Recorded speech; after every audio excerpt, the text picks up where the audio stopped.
नमस्कार दर्शकों, सब कुछ विचित्र चैनल में आपका स्वागत है। दर्शकों, एक समस्या जो काफ़ी परिवारों में देखी जा सकती है, देखी जा क्या सकती है, हम लोग देखते भी हैं कि कुछ परिवारों में सिर्फ लड़कियां ही जन्म लेती हैं, उस परिवार के अंदर लड़का नहीं होता। तो आज हम गुरुजी से जानेंगे कि कुछ ऐसी भी पूजा पाठ विधि विधान या कुछ ऐसा तंत्र मंत्र के जरिए हो सकता है। तो आज हम गुरुजी से इस विषय में बात करेंगे कि जिस परिवार में बेटियां तो हो चुकी हैं पर उन्हें बेटे की भी आवश्यकता है, तो ऐसा कुछ हो सकता है क्या? तो आइए गुरुजी से बात करते हैं। नमस्कार गुरुजी। नमस्कार गुरुजी, आज मैं आपसे ये जानना चाहता हूँ कि कुछ परिवार ऐसे हैं जो आपने भी देखे होंगे, मैंने भी देखे हैं और हम सभी ने देखे हैं। तो उस परिवार के अंदर क्या होता है कि सिर्फ लड़कियां ही जन्म लेती हैं और लड़कों की इच्छा के अंदर किसी परिवार में 3-3, 4-4, 5-5 लड़कियां भी हो चुकी हैं, लेकिन उस परिवार के अंदर पुत्र प्राप्ति नहीं होती। तो किसी पूजा पाठ विधि विधान या तंत्र मंत्र के जरिए ऐसा हो सकता है क्या कि उस परिवार के अंदर बेटियां तो हो चुकी हैं, लेकिन अगर वो बेटा चाहते हैं तो उनके घर में बेटे की भी प्राप्ति हो? हाँ, प्राप्ति हो सकती है। अगर किसी की केवल लड़कियां ही लड़कियां हैं और लड़का नहीं है, तो इसमें कुछ कारण ये होते हैं कि तो जन्म पत्री देखनी पड़ती है उनकी कि उनकी किस्मत में है या नहीं है। कुछ ये होता है कि जैसे पीरियड हो चुका है स्त्री को, तो उसके किस तिथि में क्या क्या करा जाए जो लड़का पैदा हो, उसमें ही सेक्स का वो बताया जाता है कि आप इस तरीके से करो तब आपको लड़के की प्राप्ति होगी। कुछ होती है स्वर चिकित्सा होती है, जिस हिसाब से सांस चलता है, सांस के हिसाब से भी संभोग के बारे में बताया जाता है। ये हमारे बहुत शास्त्रों में लिखा हुआ है, पर इस तरफ हम लोग ध्यान नहीं देते।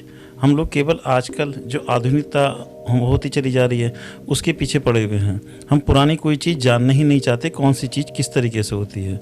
अगर इसका आप जिक्र किसी से भी करोगे, इसकी लड़कियां लड़का हो जाएगा, तो आपको आम सुनने में मिल जाएगा कि अरे ये तो मजाक कर रहा है, ऐसा कभी हो सकता है क्या? ईश्वर की दी हुई चीज़ कहीं पलट सकती है क्या? ईश्वर की ने दी है, परंतु उसे हम लोगों ने पलट दिया। हमने उसे उस तरीके से यूज़ नहीं करा कि किस टाइम हमें संबंध बनाने चाहिए, किस टाइम हमें खाना खाना चाहिए, कितने दिनों के बाद हमें सेक्स करना चाहिए। अगर ऐसे हम उसकी तरफ ही ध्यान करेंगे ना, तो 100% लड़का ही होगा। तो आपका कहने का ये मतलब है कि हमारे पुराने शास्त्रों में भी लिखा गया है कि पूजा पाठ विधि विधान से हम लोग पुत्र की प्राप्ति कर सकते हैं? हाँ जी, लिखा हुआ है। और खाली उसी के अंदर, हमारे शास्त्र में नहीं, हमारे उसके अंदर आयुर्वेद के अंदर है कि आप ये दवाई खाइएगा, इस चीज़ का मिश्रण खाइएगा, इस चीज़ को इस तरीके से यूज़ करो कि किस तरीके से आपके पुत्र की प्राप्ति हो जाएगी। अगर आपकी 3-4 कन्या भी पैदा हो चुकी हैं और आप एक पुत्र प्राप्ति चाहते हैं, हर एक को होता है कि घर के अंदर एक लड़का तो होना ही चाहिए, तो ये हो ही जाता है और 100% देखा गया है। कुछ आयुर्वेदिक दवाइयों द्वारा भी इस तरीके से पुत्र की प्राप्ति हो जाती है। कुछ हम तंत्र मंत्र के द्वारा जो पूजा पाठ करते हैं, कुछ चीज़ खाने के लिए देते हैं, पर इन सारी चीज़ों के अंदर कुछ परहेज होते हैं। जैसे हमने अगर कोई ये पूजा करी है, जैसे उसके अंदर परहेज होते हैं, इसी प्रकार के जैसे हम कुछ खाने की चीज़ देंगे उसके अंदर भी पूजा का सम्मिलित होगी। पूजा जब हम देंगे उसके अंदर भी कुछ परहेज करे जाएंगे। कुछ ये है कि आप आयुर्वेद तो है, स्वर चिकित्सा भी है। इसके अलावा ये है कि अगर आप उस तरीके से पीरियड के एक मेंस्ट्रुअल दिन होते हैं कि किस तरीके से कैसे कैसे करना चाहिए, उस तरह से भी लड़के की प्राप्ति हो सकती है।